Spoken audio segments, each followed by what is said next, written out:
네, 2부는요, 해양시민과학센터 파란에서의 활동 이야기를 좀 더 깊게 들여다보겠습니다. 네. 네. 위원님, 네. 파란은 주로 어떤 일을 하나요?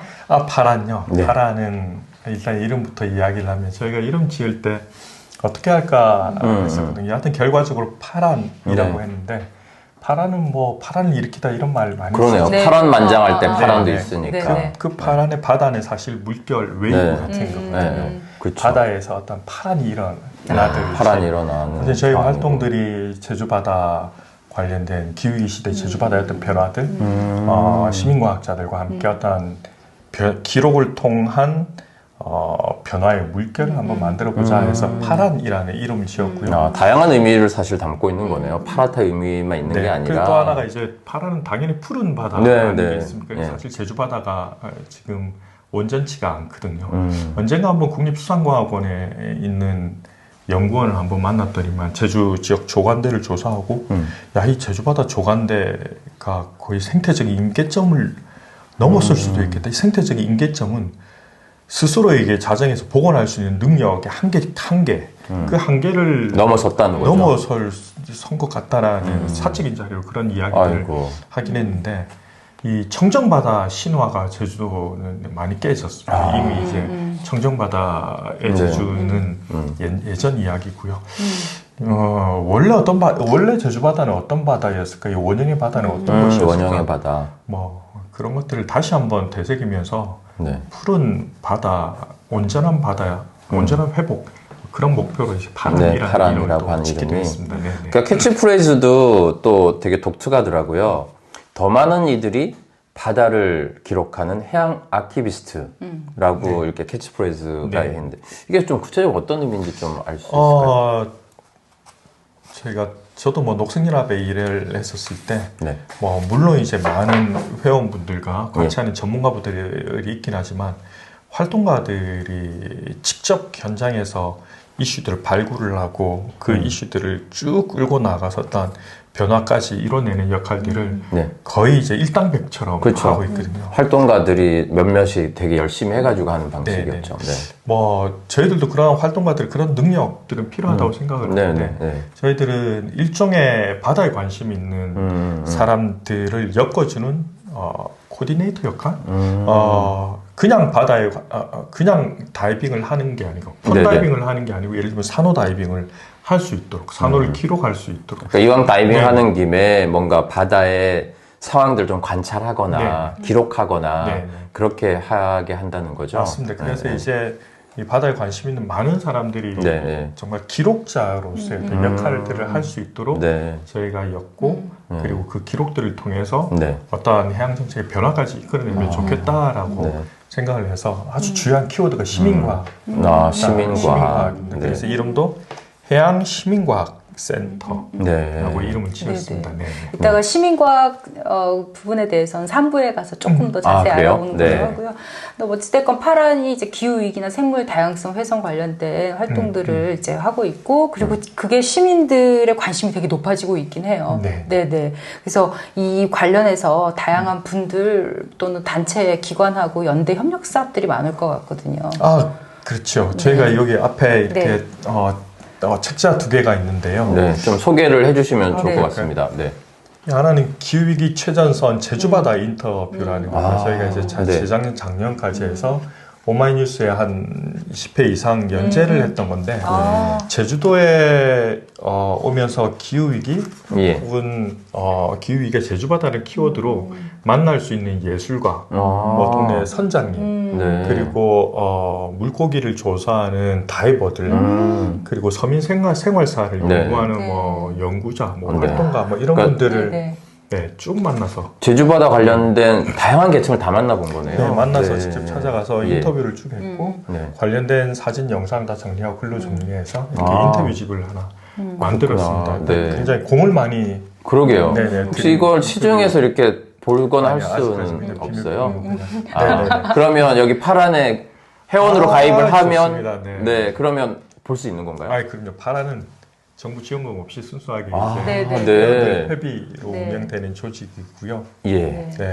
저도 아까 이거 목차를 보고요. 너무 흥미로워서 저도 가입을 했거든요. 아, 그래요? 예, 여러분. 여기 회원 가입하시면 다양한 사람들의 인터뷰 이야기를 볼 수 있습니다. 주제가 너무 좋아요. 아, 정말, 네, 정말 네. 관심이 많이 가는 대목인데요. 그래서 이제 여기서 그때 만나신 분들이 지금은 대부분이 이제 파란 전문위원. 아, 그래요? 네. 활동을 다 전문위원으로 하다가, 활동하시는구나, 또. 파란 활동을 할 때, 네. 주로 같이 이제 하시는 분들이 많이 있고요. 그리고 이 책은 네. 제주 산호라는 책입니다. 그래서 예. 초성만 따서 히읗인데, 사실 우리가, 산호, 제주, 이런 키워드를 치면 시읒, 거의 없습니다. 그러니까 네. 제주 바다, 제주 산호에 관련 일종의 네. 대중서가 네, 거의 네. 전무한 네, 상황. 네. 네네네. 그 산호라는 키워드를 치면 오히려 뭐 그레이트 베리어 리프, 그렇죠. 막 네, 호주에 네. 열대 지역에 맞아요. 대보초 막 이런 제주. 얘기만 나오고. 산호 있는 줄도 몰라요. 그렇지. 진짜 제주 산호 잘 모르겠는데. 진짜? 그래서 이제 저희가 저를 포함해서 저희는 신수연 센터장, 신주의 활동가도 같이 일을 하고 있는데 네.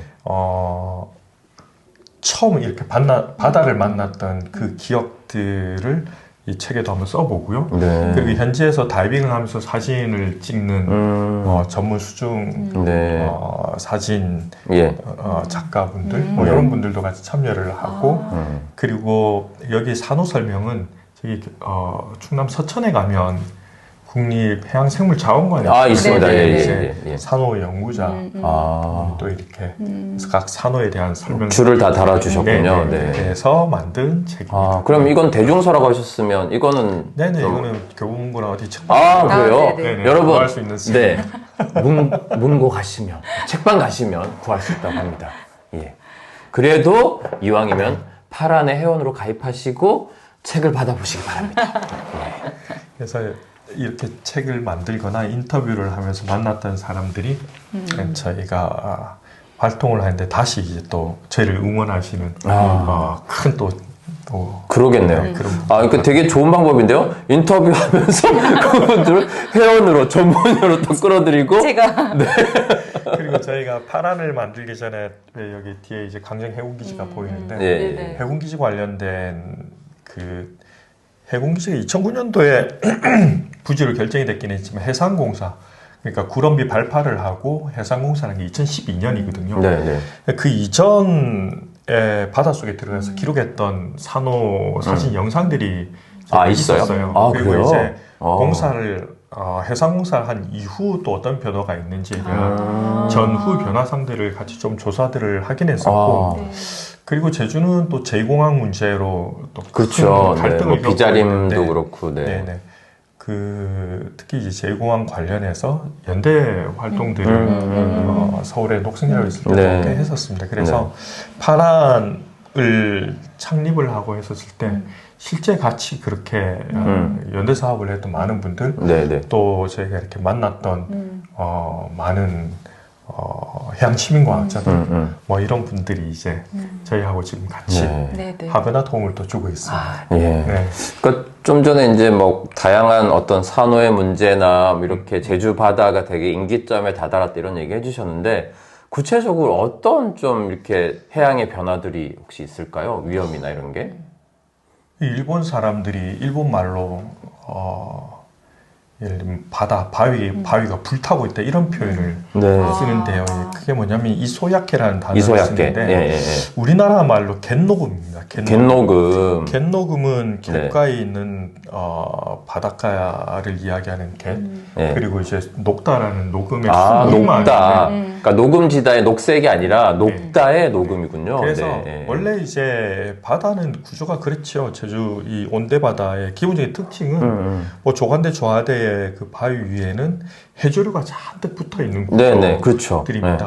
그래서 이 해조류들은 가을에 이제 씨를 뿌려서 바닷속은 겨울을 쑥쑥 자라고 봄에 뭐 우뭇가사리든 뭐 토시든 뭐 모자반이든 이런 애들 이제 생산을 하게 되거든요. 그렇죠. 막 숲의 숲을 같은 느낌인 거잖아요. 그래서 이제 바다숲인데 이 바다숲이 이제 싹 사라지기 시작합니다. 그러면 거기에 살고 있는 생태계도 다 없어진 거예요? 물고기나 이런. 그래서 저희가 저 지도를 보면 제주에 예를 들면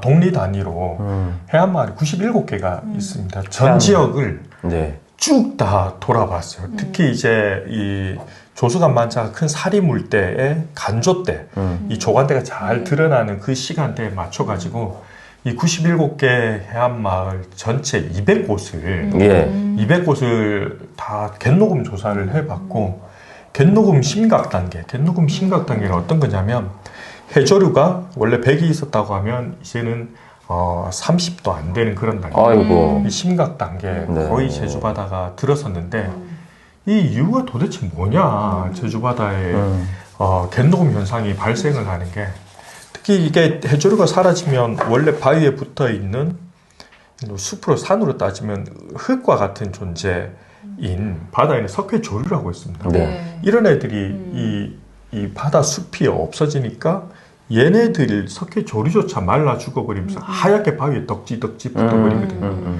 그래서 바위가 하얗게 백화현상이라고 하는. 버리는데 그래서 뭐 갯녹음이라는 단어를 쓰거나 바다가 사막화된 데서 바다 사막화라는 단어를 쓰거나 네네. 아까 일본 사람이 이소야케라는 단어를 쓰거나 네. 또 뭐 영어로 이야기하면 또 뭐 화이트닝 이벤트 그러니까 백화현상 이런 단어를 쓰기도 하죠. 네네네. 근데 백화현상은 예를 들면 산호 백화현상도 있고 뭐 다양한 어떤 백화현상들이 있기 때문에 정확하게 이게 해조류가 사라지는 해조류가 사라지는 갯녹음이라고 하는데 제주바다는 정말 이 갯녹음 문제가 심각하기 때문에 왜냐하면 제주도민의 삶은 기본적으로 해민이거든요. 그러니까 바다에 그렇죠. 접해 있는 네. 섬유생활사의 기본은 네.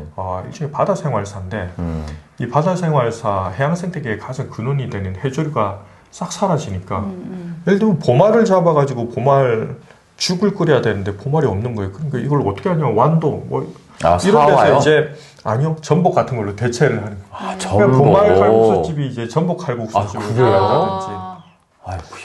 뭐 제주도 모슬포에서 방어 축제 그 해조류 중에 뭐 예를 들면 토시나 뭐 웅가사리나 뭐 이런 종류들이 싹 사라져 버리고 몸국을 하면 돼지뼈랑 예를 들면 모자반이랑 모자반 잔치 때도 쓰고 뭐 평소 때도 많이 드시는 음식인데 그 모자반을 구하려고 하면 이제는 제주 북부 위에 추자도 그 위에까지 또 가야 되는 상황이고 아이고야. 마라도 미역은 제주대학교 연구자의 연구에 의하면 한 10년 전부터 거의 미역 멸종이 되어가고 있다는 이야기들이 있기 때문에 사실은 저희가 이게 오영훈 지사 제주도지사로 이제 행정들을 책임을 지고 있는데 그리고 여러 이제 국회의원들이 최근에 또 뭐 선거를 했고 또 도의원들도 있는데 왜 이렇게 바다에 대해서는 무관심할까? 이 정도면 제주 바다를 일종의 비상사태 선포를 해야 되는 게 아니라 이게 기후위기와 관련이 있다고 하면 기후위기 비상사태가 제주 바다에서 벌어지는 이런 현상들을 정말 행정가들, 정치가들이 직접 나서서 해야 되지 않냐라는 생각이 드는 거죠. 뭐 그런 문제가 굉장히 크게 발생을 하고 있습니다. 어찌됐건 아까 생태적 임계점을 넘은 것 같다 지금 예측을 하고 있는 게 그 중에 가장 주요 원인이 아까 갯녹음 자체가 지금 심각 단계에 있다고 그리고 해조류가 지금 사라지고 있는 그걸 갖고 지금 문턱을 넘은 것으로 지금 근거를 삼고 얘기를 하시는 거라고. 이게 정확하게 이제 데이터로 확인되지는 쉽지 않습니다. 원래 연구자들의 이야기에 따르면 갯녹음은 뭐 그런 식입니다. 그러니까 육지와 바다가 만나잖아요. 이 육지와 바다 만나는 지역에서 만나는 지역이 조간대 지역이고 그 아예 이제 이 바닷속으로 들어가면 조하대로 들어가는데 우리가 수심 한 5m 아래 5m 정도까지 얕은 바다 갯녹음은 이제 이런 얕은 바다에서부터 시작이 돼서 조간대 지역으로 점점 올라오거나 더 깊은 조하대로 이렇게 확산되는 경향이 있으니까 지금 이제 조간대 지역이 이 정도로 갯녹음이 확산이 되어 있으면 조하대도 얕은 바다는 이미 이제 회복 불가능할 정도로 그러니까 더 이상 바다가 지속 가능하지 않다 라는 이야기들을 하죠. 한국수산자원공단에서 갯녹음 조사를 하고 그리고 이제 이 바다숲을 조성하기 위한 조성 사업들을 하기도 하는데 거기서도 한 10년 전에 조사한 자료에 따르면 제주바다의 3분의 1 이상이 갯녹음이 확인이 됐다라고 3분의 1이나요? 확인을 하고 최근 데이터들은 아직까지 저도 뭐 아주 최근 데이터들은 확인된 바 없는데 그래서 저희가 조간대 지역들을 한번 조사를 해봤었을 때는 제주 지역 전역에서 거의 심각 단계로 접어들고 있다 확인이 되고 전국에서 있고. 봤을 때도 제주도가 제일 심각한 상황입니다. 굉장히 하죠. 왜냐하면 이제 해조류들은 기본적으로 수온이 겨울에 13도, 14도, 15도 이런데 조금 이 차가운 수온에서 잘 자라거든요. 근데 이게 제주 바다가 이미 이제 따뜻해져 뜨거워진 거죠. 구체적으로는 이게 2018년, 19년 넘어가면서 8월달 평균 수온 가장 뜨거울 때가 이때가 이제 25도가 넘어가기 시작을 합니다. 8월달 평균 수온이. 그러면 어떤 현상이 발생을 하냐면 뭐 어떤 잘피 같은 해초가 있거나 혹은 뭐 토시나 모자반 같은 해조류들이나 미역이나 감태 같은 이런 애들이 씨를 뿌리거나 이제 포자를 퍼뜨리는 시기가 이 가을 시기거든요. 25도 이상 고수온에서 보름 이상 노출되면 이 포자를 퍼뜨리고 씨를 퍼뜨리는 활동 자체가 아예 중단되는. 그러면 뭐가 없어지니까 거의 사라져 버리는. 그러면 약간 무식한 얘기지만 그럼 열대 지역이나 이런 데는 해조류가 없어요? 거의 거기는 기본적인 생태가 산호 생태. 산호. 그래서 이 온대나 한대바다는 주로 이제 해조. 그래서 이제 켈프 숲 같은 켈프 숲 이런 거라고 이야기를 하는데 그런 생태계를 기본적으로 가지고 있죠. 반면에 여러 이제 해조 숲이 있는 나라들 중에서도 우리나라가 특히 그런 통계 자료가 있더라고요. 전 세계적으로 바다에서 나는 것들 중에서 가장 많이 소비되는 게 뭐냐라고 물어보면 그러면 해조류들이 있는데 그 중에서 이제 단연 한국 사람들이 해조류 소비량이 1등이에요. 맞죠. 그런데 이제 그게 이제는 생태계가 예를 들면 열대바다 생태계로 바뀌고 있는데 이게 뭐 좋습니다. 100년, 200년 혹은 더 긴 기간을 두고 서서히 변화하는 자연적인 어떤 변이, 천의 과정이라고 하면 그냥 자연스럽다라고 생각을 할 수 있는데 그게 아니라 1, 20년 막 급격하게 변하니까 산업화 이후에 인간 활동으로 인해서 탄소 배출량이 급격히 늘어나고 이런 온실가스가 초래한 기후 위기 상황으로 예를 들면 수온이 올라가고 해수면이 상승을 하고 하는 그런 문제로부터 발생을 한 거기 때문에 100년, 200년 동안 벌어질 게 최근에 몇 년 사이에 폭발적으로 이게 다 늘어나니까 이거는 자연적인 과정이 아니고 전적으로 인간이 개입하는 그렇죠. 또 사실 이 제주가 또 육지 생태계가 또 감귤이라든지 양돈이라든지 이런 관광 산업까지 해가지고 사실 이렇게 육지 생태계에서 이제 오염 배출원들이 많이 또 해양으로 나갈 수밖에 없는 구조이고 그게 또 사실 제주를 또 먹여 살리는 또 중요한 이 경제 생태계가 되고 있어서 이제 그런 부분들도 이제 어떻게 보면 이 해양 생태계에 별로 도움이 안 되는 방식인 것 같은데. 맞습니다. 그 아주 단순하게 이야기를 하면 제주 바다를 변화시키는 요인이 뭐냐? 하나는 기후위기에 따른 수온 상승이 초래한 변화, 당연히 맞습니다. 굉장히 빠르고 또 하나는 육상 생태계의 변화지요.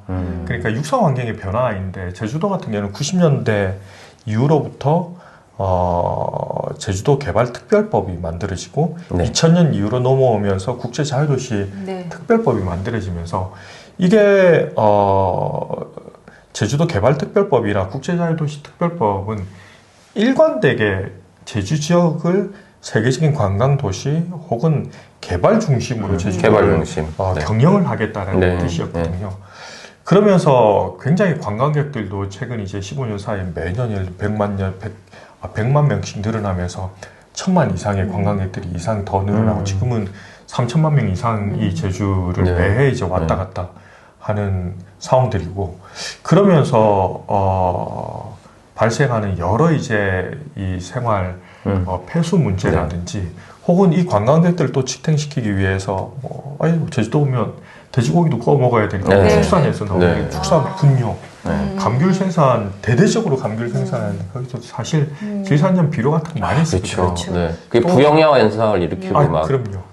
또 이제 광어양식장이 제주도를 거의 빙 둘러가지고 한 350개 정도가 있는데 광어양식업에서 또 나오는 배출수라든지 여러 가지 이제 이 오염 원인 물질들이 상당한 합니다. 그래서 네. 이 육상 오염원들, 이 제주바다를 위협하는 어떻게 보면 이중의 위협이 이제 네. 이 기후위기. 근데 제주도 당국도 이런 해양의 위험성을 모르진 않을 것 같은데 그 관련돼서 뭔가 대책이 있거나 대응을 하거나 그러진 않나요? 뭐 이제는 그래서 저희가 이번 총선 할 때 예. 그러면 이분들 국회 가서 이 특별법 개정이라도 한번 하자. 제주 특별법 있잖아요. 그러니까 제주도 개발 특별법이라기보다는 오히려 이제 생태 제주 특별법으로 좀 전환을 시켜보는 게 어떨까라는 건데 원래 대한민국 헌법도 개정 헌법 논의들이 꽤 있었는데 당시 이제 여러 분야에서 이 헌법을 개정을 하면 어떤 내용들이 들어갈지 이야기를 하기도 했는데 그 중에 하나 큰 게 이를테면 인간 중심적인 어떠한 헌법에서 이 지속 가능성과 그리고 어떠한 공존, 자연과의 공존에 대한 어떤 가치들을 좀 집어넣자라는 혹은 뭐 자연의 권리 뭐 이런 개념 자연법 네네 그런 것들을 좀 넣어보자라고 논의들이 꽤 있었고 뭐 그런 측면에서 이제 제주 특별법 같은 경우는 특히 이제 코로나 이후 또 경험을 했지 않습니까? 무분별한 세교화나 혹은 대규모 관광지가 이 결과적으로 초래한 어떤 오염의 양태 혹은 전염병의 창궐 뭐 이런 부분들은 그렇다고 하면 그 대책이 없는 세교화보다는 굉장히 질 높은 어떤 로컬 중심으로 가는 게 낫지 않겠느냐라는 거고 그럼 제주를 지탱할 수 있는 제주 본연의 가치가 뭐냐 한라산이 있고 360개 오름이 있고 그리고 이제 여러 이제 용암동 물과 그 지하수와 이게 이제 바다에서 용천수로 나오고 이 지탱하고 있는 이 사면이 바다인 제주 이 제주 본연의 가치는 사실은 생태 가치지요. 그렇죠. 이 생태 가치에 집중한 특별법의 전환들 이런 것들이 좀 필요하지 않는가 이야기를 좀 했었습니다. 어찌됐건 제주의 지속 가능성을 높이고 그리고 회복력, 레질리언스를 높이기 위해서는 지금 제주개발 특별법에서 생태 특별법? 생태 제주 특별법으로 전환을 해야 된다라는 걸 되게 강조를 해주셨는데 그때 어찌됐건 아까 이런 문제점이 있는 거를 알면서도 알고 있나요? 알고 있겠죠. 제주도 당국은 여전히 이 생태 제주 특별법으로 전환이라든지 이런 쪽으로 어떤 의지, 열정들이 있나요? 제주는 제주 청년들이 뭐 일자리가 없다라고 예전부터 많이 이야기하고 제주도에서 다 육지로 이제 보냈거든요. 다 공부를 시키면 다 육지를 다 보냈는데 지역 경제에 굉장히 중요하게 생각을 했던 것 같아요. 일례로 여기 서귀포 문섬은 천연 보호구역이기도 하고 해양 보호구역, 유네스코 생물권 보전지역, 뭐 제주도에서 정한 절대 보전 연안, 뭐 각종 이게 보호지역이나 개발 제한으로 묶여 있는 지역이긴 한데 여기에 일단 관광 잠수함이 운항을 하면서 산호나 안반을 훼손하는 문제가 발생을 했거든요. 그런데 서귀포 시나 뭐 세계유산 본부에서 의견서를 쓴 거를 보면 그럼에도 이 관광 잠수함 이 잠수업이 서귀포 지역 경제에 미치는 영향이 크다. 이거를 그 논리가 여하튼 상생을 이야기를 하더라도 이 이용의 관점을 중심으로 한 상생을 이야기를 하더라고요. 그러니까 감귤이나 광어 양식이나 뭐 축산이 얼마나 많은 사람들이 연관이 되어 있고 또 제주도에서 많은 보조금을 주고 여기 정말 제주를 지탱하는 3대 기본 산업이거든요. 뭐 이거를 다 포기를 당연히 못 하겠죠. 다만 이제 이게 한 10년, 20년 할 게 아니라 100년, 20년 이상이 가야 되지 않는가 제주라는 축산을 하더라도 감귤 혹은 광어 양식을 하더라도 뭔가 좀 변화는 분명히 필요하겠다 생각은 좀 들긴 합니다. 어찌됐건 오염원이 나오는 곳에서 대부분 일자리가 나오기 때문에 맞아요. 제주도 당국의 어떤 고민도 뭐 이해를 아예 이해가 아예 안 되는 건 아니지만 하여튼 어찌됐건 그럼에도 불구하고 지금 되게 위기 상황이기 때문에 빨리 이제 생태 특별법으로 전환이 될 필요가 있겠다는 생각이 들고요. 그러면 그건 어때요? 작년엔가 제가 기사를 하나 접했는데 제주도지사가 남방 큰 돌고래 생태법인을 공약으로 네네. 발표를 했다라고. 그래서 그거가 생태제주 특별법으로 이제 전환하는데 혹시 마중물 역할을 할 수 있을지 좀 희망 좀 기대해봐도 될까요? 고무적인 일이죠. 네네. 좀 기대가 있긴 한데요. 과연 될까? 된다고 하면 이게 약간 개념만 이야기를 하면 남방 큰 돌고래에게 약간 법인격의 자격을 주는 겁니다. 그렇죠. 법인격의 자격을 준다는 거는 우리가 이제 어떤 재판 소송을 할 때 소송의 당사자, 원고 적격의 문제에 들어갔었을 때는 이 소송을 할 수 있는 주체는 인간이나 혹은 법인격에게 그렇죠. 이 소송의 자격이 주어지는 겁니다. 과거 이제 이 자연무를 중심으로 한 소송을 해본 적이 있죠.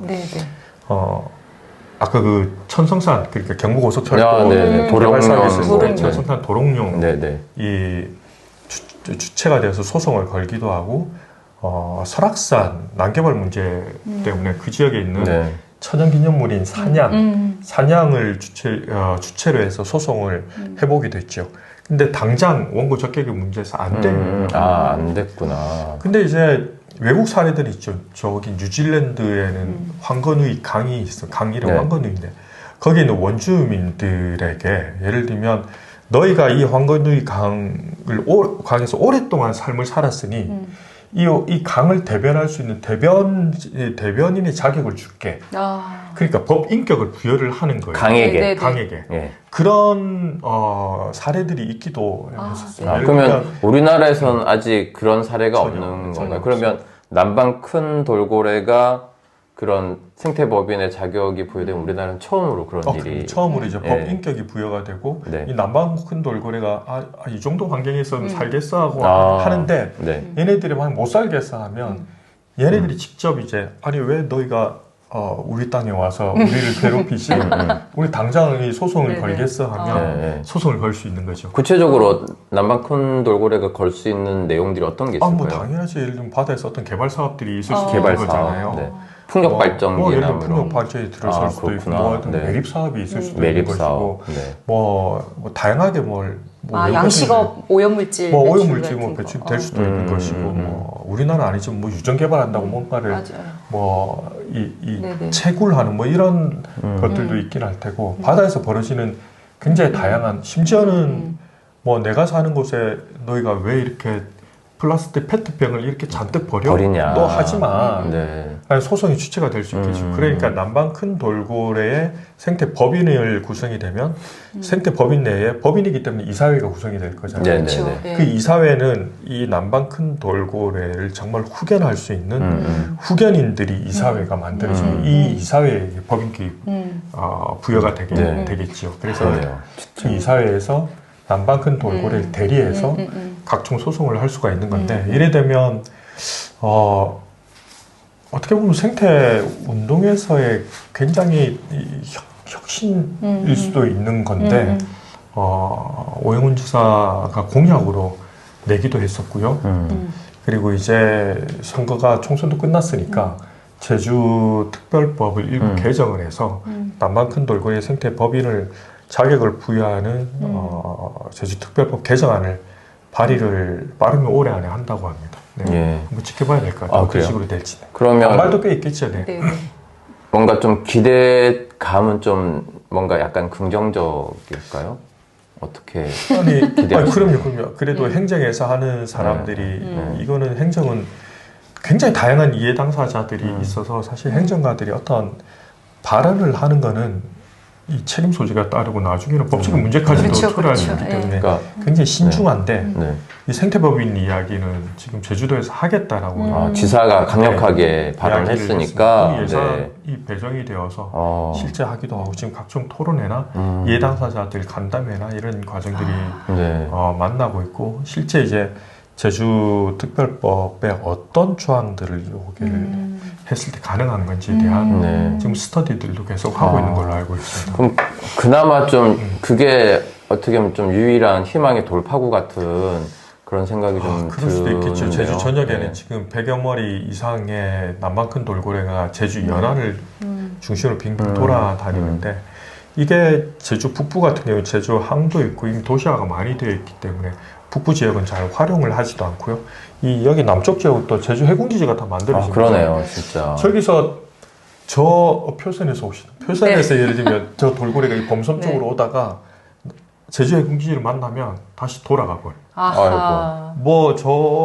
제주로 원래 돌아야 되는데. 네, 뭐 그런 식으로 이제 이 일부 지역들을 회피하는 경우들이 있거나 혹은 풍력 발전이 돌아가는 지역들에 대해서는 또 이 지역들을 회피하는 뭐 이런 부분들도 있기 때문에 이 남방 큰 돌고래가 향후 이 법인에서 남방 큰 돌고래 법인에서 어떤 문제 제기를 할지는 지켜봐야 되겠네요. 어쨌든 이제 남방 돌고래가 성공하면 이제 그 다음에는 이게 하나의 이제 사례가 되니까 다른 어떻게 보면 동물이나 생물, 식물 같은 생물 주체들이 또 법인격을 부여받을 수도 있겠네요. 아, 그럼요. 저희가 파란에서 하는 활동 중에 저 거북이 이 그림도 보면 위에 산호를 얹고 있는데 예를 들면 바다 거북이 걸 수도 있고 제주 바다 이 제주 특히 남쪽 바다는 천연 기념물입니다. 문화재청의 문화재 보호법에 따라서 제주 연안 연산호 훌라우로 지정된 천연 보호구역이고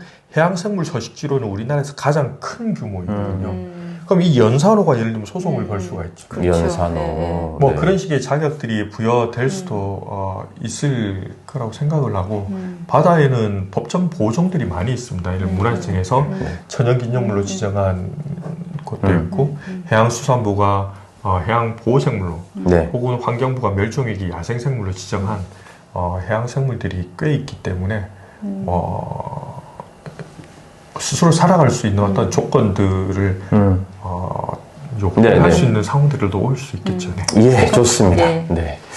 그러니까 어떻게 보면은 사실 이제 제주 해양 생태계가 거의 절망적 단계인데 그래도 이러한 어떤 뭐 남방 돌고래부터 시작해서 이런 생물 주체들이 좀 법인격을 얻게 하는 그런 활동부터 이런 어떻게 보면은 제주가 다시금 회복할 수 있는 어떤 기회들을 자꾸 만들어가는 이러한 역할을 하기 위해서 되게 고군분투하는 우리 상우님을 만나고 있는 것 같습니다.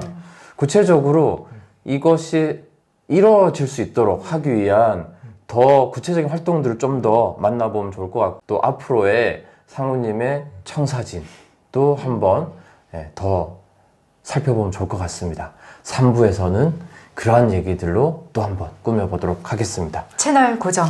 이따 봐요.